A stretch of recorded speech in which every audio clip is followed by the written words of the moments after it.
third stop on the romantic journey features Brahms. Brahms was such an important figure in the Romantic era. Again, very, very much not just aware of Beethoven, but intimidated by Beethoven.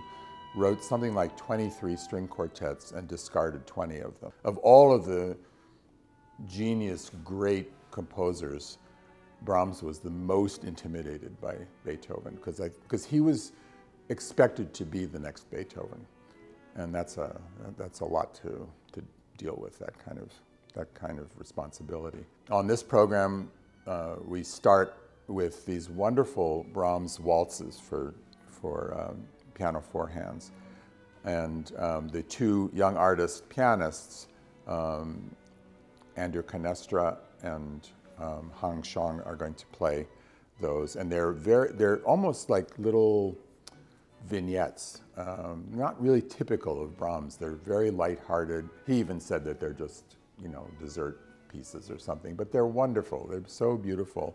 Some of them are only like 30 seconds long.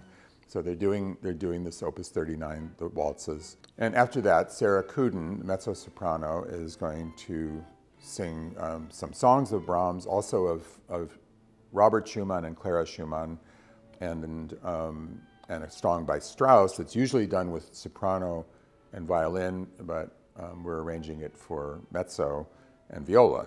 And I'll talk about who the violist is in a second. But she's with the Lindemann, the Metropolitan Opera Lindemann. I guess it's kind of like it's the singers that are being prepared to be in the Met Opera. So she's young, but she's got a gorgeous voice and great personality, and I'm really looking forward to having her there. And Jenny Lin is going to play piano in that, because not only is she the executive director, but she's a wonderful pianist.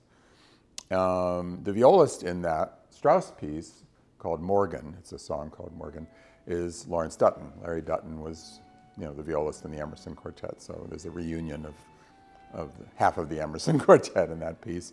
On the second half, we're featuring one of Brahms's greatest pieces, one of his late works, the Clarinet Quintet.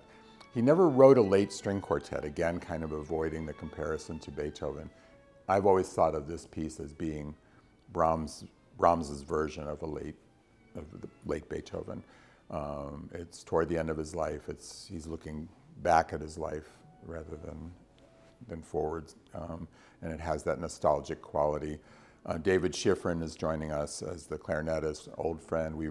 Emerson Quartet recorded this piece and the Mozart Quintet with him. And Colin Carr, my colleague, the great cellist, my colleague at Stony Brook, the cello professor there, is joining us. And one of the young artists, Hannah Corbett, will play the second violin. So that's, it doesn't end in as happy a way as the Schubert does, but it's just such beautiful music.